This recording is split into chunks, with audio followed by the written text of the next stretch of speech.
Hi guys, it's your girl Faith and you're welcome back to the AFM Stories YouTube channel. You already know that on this channel we give you everything that you need to succeed at winning scholarships to study abroad. Specifically, you know this channel has a lot of information about Chevening, and if you've been watching this channel a lot, or maybe recently, you know who this lovely lady is. This is Boma, our Chevening Program Officer for Lagos, Nigeria. Yes, and she's going to be answering a lot of questions about the Chevening interviews. This is interview season, so a lot of people have questions. I know you want to ace your interview, like you've worked hard, you've gotten to this stage, and you want to, put in your best. So we're going to be talking about a lot of these questions that you guys have asked or you guys have shared. So I'm sure we're ready.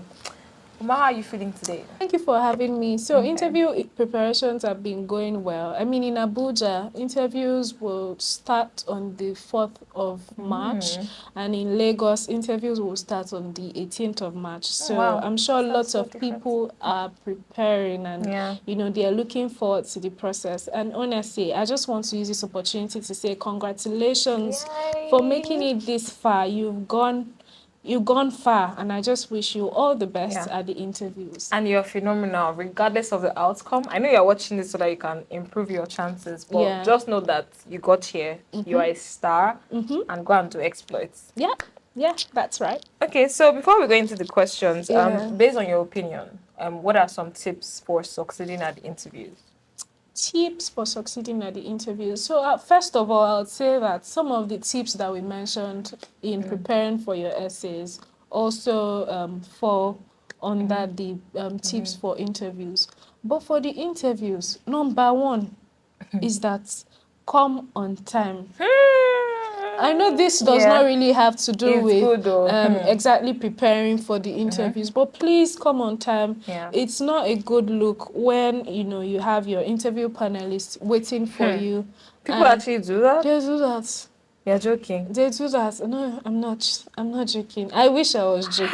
And to be honest, I'm not trying to make anyone feel bad. The truth is that, especially if you're based in Lagos, I can't talk about other countries or Abuja, but Lagos specifically, there is traffic. It's possible that you ran into someone or an accident. Anything could have happened, right? But please try to be more intentional about planning ahead of time so you can get to the interview. You have to get there way too early than way too late. Exactly. And coming early actually helps you to, become, I'm not saying come too early, but don't come too early. But being here on time, at least maybe about 30 minutes before the interview starts, allows you to relax and to prepare mentally for it, or compared to if you just come here at exactly 8:30 or 9:30 when your interview is supposed to commence, and you come into the interview room immediately. It can be a bit disorienting. So please come on time. That's the first tip. Second tip is be confident. So I know that we are different types of people. There are some people that are very good with public speaking. Some people know how to talk their way out of things. And some people do not. Some people are good, but better with writing and speaking, but I would say that one of the things that you need to be able to do, which is not just for Chevening interviews, I think this cuts across any interview, anything you want to do in life, basically, even if it's a job interview, learning to be confident is very, very important. So, and the way you can do this, I know for Abuja interviews that I said starts on the 4th of March. It's close, but regardless of how many days that you have, I would advise that you try to do mock interviews. If you can get someone, to prep you. We are currently helping people to prep for interviews, so you can maybe drop a comment or maybe check the link in the description. Do mock interviews. Like, it helps me actually, like just practicing. And mock interviews is not how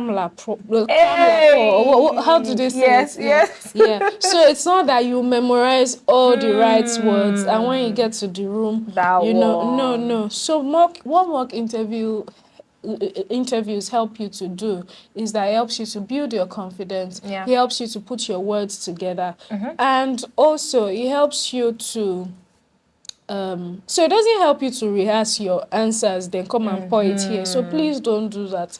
So what you need to do is know your lines and be confident of the things that you have done. Yeah. Know them. So even though you know that they'll be asking you leadership questions or networking questions, but if it is something that you've done, right, even if the questions they ask are kind of out of exactly, or they come in a different way, that way you're still able to you know, provide answers. So mock interview is the second one. Then the third one is you must ensure that everything you've written in your essay answers or your application, you can defend them. So in the previous interview that we were talking, we did, so the previous interview. Yeah, the previous conversation we had. Previous video. Go and watch the video if you have not watched. Yeah, so that video, we're talking about people making use of AI tools, to write their applications. So if you've done that, for instance, if you've done that at the point of interview and they're asking you, some things in the interview and you're not able to defend it, obviously that's like exactly puts them off, because at that point it's now obvious that you were not the one that wrote it. Exactly. Or if someone wrote the your application for you as well, they were going to ask you follow-up questions, and it's at that point that it will be known that you didn't do your applications yourself. And that takes me to the next point about lying.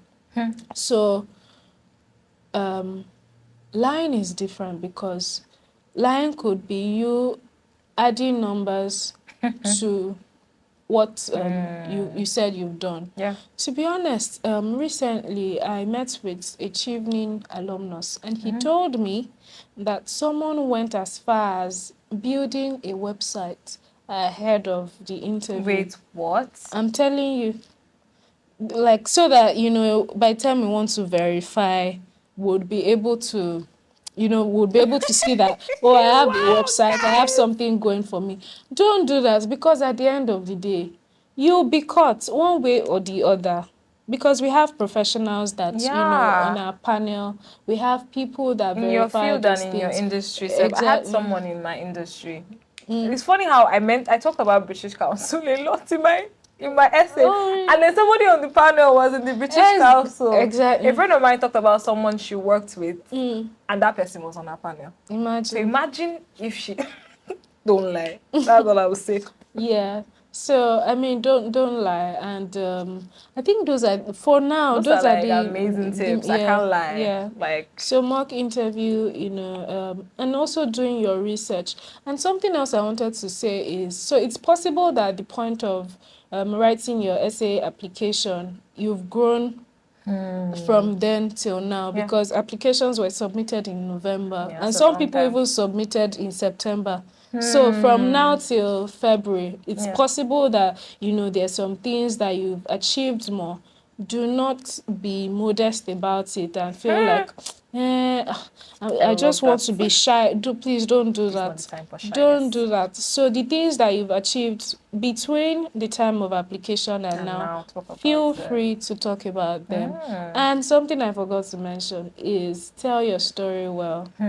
Very, very important. So we mentioned this in the previous conversation we had, but it's important that you tell your story well, because the people that are interviewing you are human beings. And by the time, you start, if you don't start well, they can get bored. We are interviewing lots of people in Nigeria. So knowing how to tell your story well. To grab attention. Exactly, grabbing attention. And I think this also goes back to, your mock interview, because, doing the mock interview with the right, with the right person to give you feedback so you can improve ahead of your interview dates. Man, these are your tips, guys. See, these tips, they enter. Yeah. So someone says that, how are Chevening scholars shortlisted? What are the criteria for shortlisting candidates?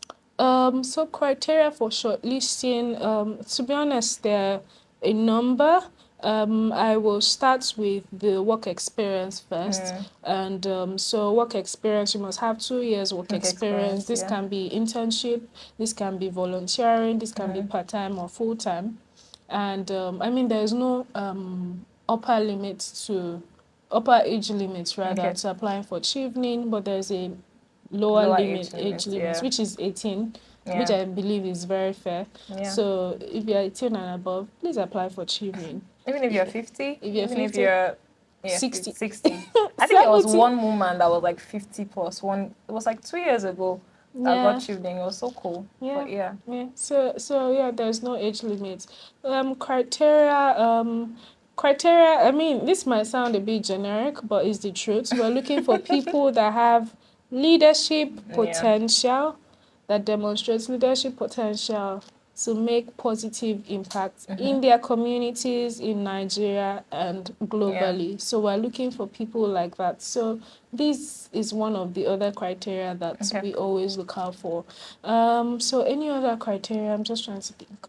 For the process, the application process, so usually application window opens from August, although last year was different. It opened in September, but hopefully it would go back again to August. So it's usually open between August and November, and from there, the first eligibility process is done in November. Then after that, there's a shortlisting process, which is usually done by a reading committee in the UK. Oh, okay. First in the UK. Yeah, first in the UK. Sifting process done by a reading committee in the UK, and that takes place between December and January. Then they send us back. Send it back to us at the High Commission, and that's done by our team here in Nigeria, and that takes place between January and February. Then the next phase is that you'll be shortlisted for interviews by February, March, it depends. Then interviews are between March and April. Then if you're successful, you know by June, between June and July. So those are the timelines. So the process of shortlisting, like she said, there are different processes from the first eligibility check, then your application will be read in the UK by their reading committee and then read again in Nigeria. So it's not like somebody just woke up and just gave you score. And, it has gone through a lot of eyes. And for you to have made it to this stage, it means that you've done a lot. So be proud of yourself. Okay, so someone says, what are common interview pitfalls that result in rejection? What could go wrong? Interview pitfalls. So to be honest, I feel like we touched on it earlier, coming late and not researching. But something that stands out is cramming, like cramming your answers. Don't do it. Because if you cram, by the time the interview panelists prompt you, they have a follow-up question, which they usually do most of the time. You'd not be able to give the right answer. So please do not do that. There's something else I was going to say.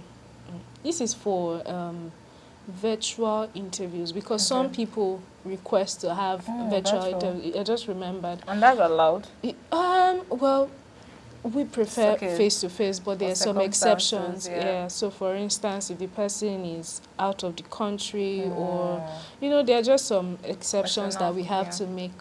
So for virtual interviews, and I'll give an example. So last year, there was this person that we interviewed, and I could see clearly that she was reading from the screen. Like we could all see, we noticed that she was reading from, from her screen. So that's something to avoid, right? It's a red flag.